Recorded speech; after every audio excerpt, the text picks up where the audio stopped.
probably noticed I don't feel about that war the way we were told we were supposed to feel about that war, the way we were ordered and instructed by the United States government to feel about that war. You see, I tell you, my mind doesn't work that way. I got this real moron thing I do. It's called thinking. And I'm not a very good American because I like to form my own opinions. I don't just roll over when I'm told to. Sad to say, most Americans just roll over on command. Not me. I have certain rules I live by. My first rule, I don't believe anything the government tells me. Nothing. Zero. Nope.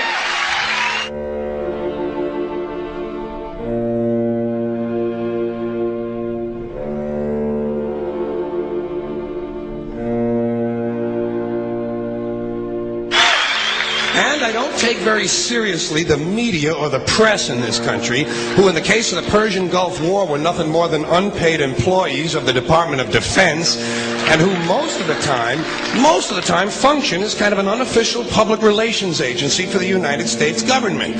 So I don't listen to them. I don't really believe in my country. And I gotta tell you folks, I don't get all choked up about yellow ribbons and American flags.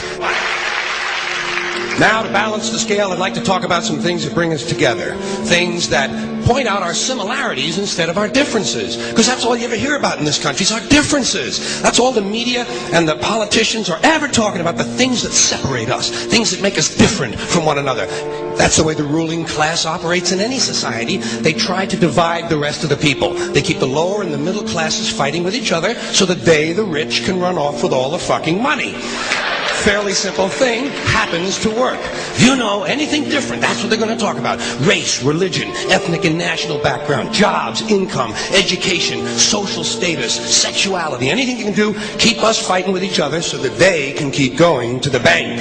You know how I describe the economic and social classes in this country? The upper class keeps all of the money, pays none of the taxes.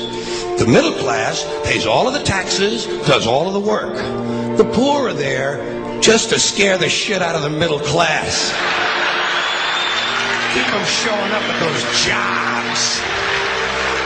Politicians know that word. They use it on you. Politicians have traditionally hidden behind three things: the flag, the Bible, and children. No child left behind. No child left behind. Oh, really? Well, it wasn't long ago you were talking about giving kids a head start. Head start, left behind. Someone's losing fucking ground here.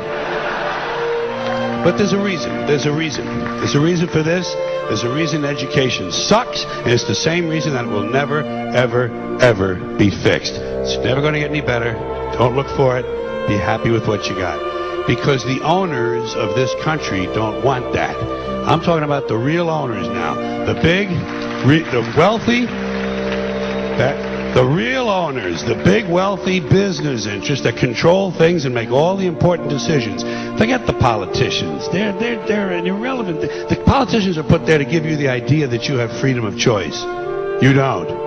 You have no choice. You have owners. They own you. They own everything. They own all the important land. They own and control the corporations. They've long since bought and paid for the Senate, the Congress, the state houses, the city halls. They got the judges in their back pockets, and they own all the big all the big media companies. So they control just about all of the news and information you get to hear. They got you by the balls. They spend billions of dollars every year lobbying to get what they want. Well, we know what they want. They want more for themselves and less for everybody else. But I'll tell you what they don't want. They don't want a population of citizens capable of critical thinking. They don't want well-informed, well-educated people capable of critical thinking. They're not interested in that. That doesn't help them. That's against their interest. That's right. You know something? They don't want people who are smart enough to sit around the kitchen table and figure out how badly they're getting fucked by a system that threw them overboard 30 fucking years ago. They don't want that. You know what they want? They want obedient workers. Obedient workers. People who are just smart enough to run the machines and do the paperwork, and just dumb enough to passively accept all these increasingly shittier jobs with the lower pay, the longer hours, the reduced benefits, the end of overtime, and the vanishing pension that disappears the minute you go to collect it. And now they're coming for your Social Security money. They want your fucking retirement money. They want it back. so they can give it to their criminal friends on Wall Street. And you know something? They'll get it. They'll get it all from you sooner or later, because they own this fucking place. It's a big club, and you ain't in it. You and I are not in the big club.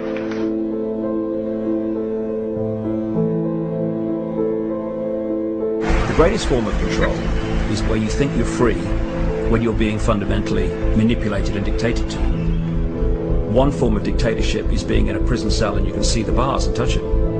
The other one is sitting in a prison cell but you can't see the bar, you think you're free. What the human race is suffering from is mass hypnosis. We are being hypnotized by people like this. Newsreaders, politicians, teachers, lecturers. We are in a country and in a world that is being run by unbelievably sick people. The chasm between what we're told is going on and what is really going on is absolutely enormous. The greatest hypnotist on planet Earth is a oblong box in the corner of the room. It is constantly telling us what to believe is real. Historically, the control and manipulation of political opinion has been the Freemasons' main weapon in gaining control of countries and states. Once in control of the rulers and politicians of a country, laws and political structures could be changed in accordance with their agenda.